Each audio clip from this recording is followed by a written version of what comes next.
Welcome back to a further episode of Men's Inner Health with Mark Randall. In this conversation, I want to dive a bit deeper into the concept of shame, which I introduced a few episodes ago. In dropping in a little bit deeper around this shame, I want to look at or just explore with curious inquiry around the double-edged sword that we might have around shame within our vulnerability.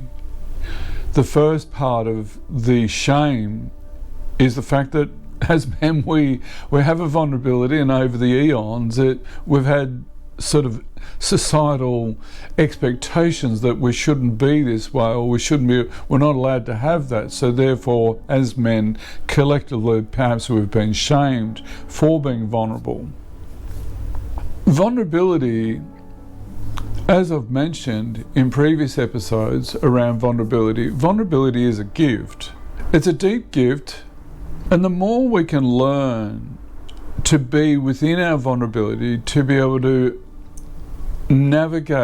appropriately navigate our vulnerability instead of reacting to it.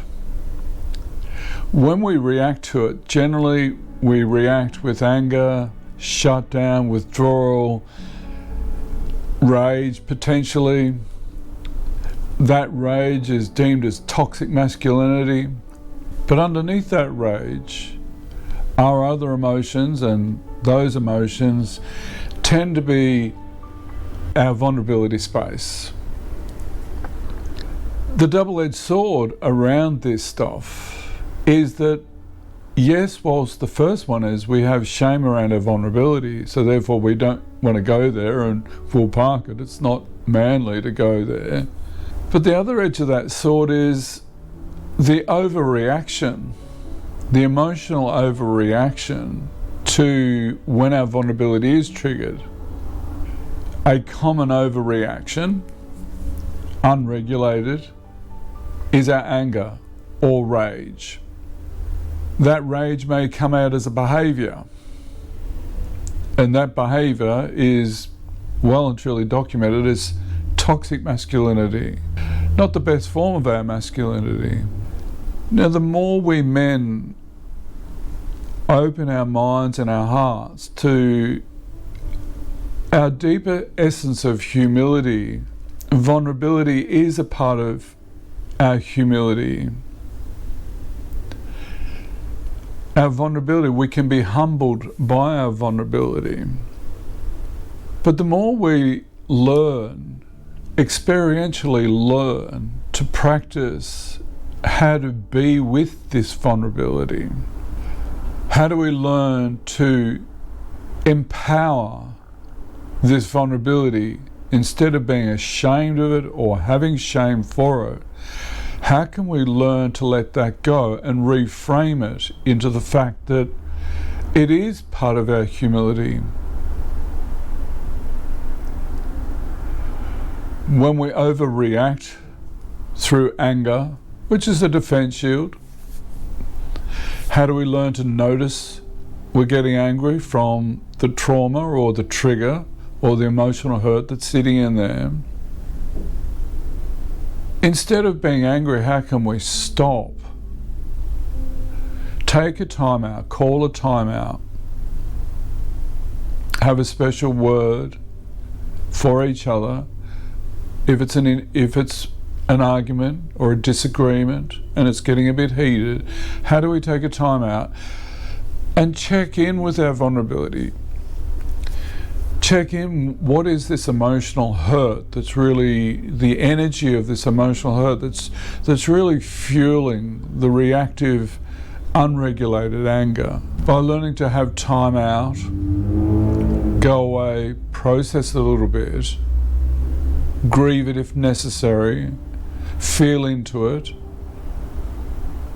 we can then come back and have a more regulated conversation with our partners. It will take time and practice for us men to start exploring it in a different way than we have historically explored it. I think historically we've just shut it down, withdrawn, don't go there. And it's like a part of ourselves that we've just not got any insight, or we've lacked insight. Not to say that we haven't got insight, we've lacked insight. I don't want to be too critical because, this is about self-development, this is about growing. And when we're growing, we're going to make mistakes. And a lot of our patterns are, they're familiar. Oh, here we are again. I've done it again. I've overreacted again. And we can be ashamed of ourselves for that overreaction. So there's a double whammy. There's shame around our vulnerability, and then there's the double shame of I'm ashamed of how I've overreacted. And learning to open up to these deeper aspects of ourselves,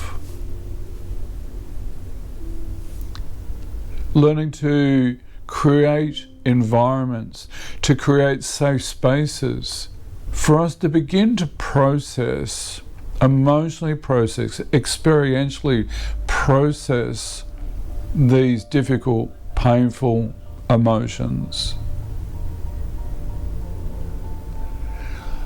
In doing that then is going to reduce the amount of overreactive shame we can have within ourselves. Part of that shame is, when we've overreacted, instead of blaming the other person, how do we put our hands up and take a bit of responsibility? Experience the remorse, the deep remorse we have for losing our temper or our anger and gone into rage. How do we open up and be remorseful for that, instead of blaming the other person? Learning to reduce the amount of shame we carry. Shame can be a very deep, painful place to be in. It is like a hell, a painful hell. Our self-esteem, what's self-esteem? And I think habitually, we men have been doing this for a long, long time. And when we're stuck in this space, trying to protect this vulnerability, protect it from our shame, we don't want to expose it because we feel shamed. Then when it is getting exposed, we overreact with anger, then there's shame around that. How do we stop doing that? Especially to ourselves, and also to our partners, to our children, to our family and friends. How do we learn as men? Can we grow physically, mentally, emotionally, spiritually? Can we start to develop more insight and awareness to the shame that we have around our vulnerability? How do we openly hold our vulnerability in more of an unconditional way of deep love for that wound and for that vulnerability? It's important in our well-being to learn to come into a different relationship to this vulnerability rather than have shame for it and shame for how we've historically protected it by getting angry or withdrawing to the cave and shutting down for days. How do we change that? We change that by learning to come into contact with the humility of our vulnerability. Be gentle and enjoy.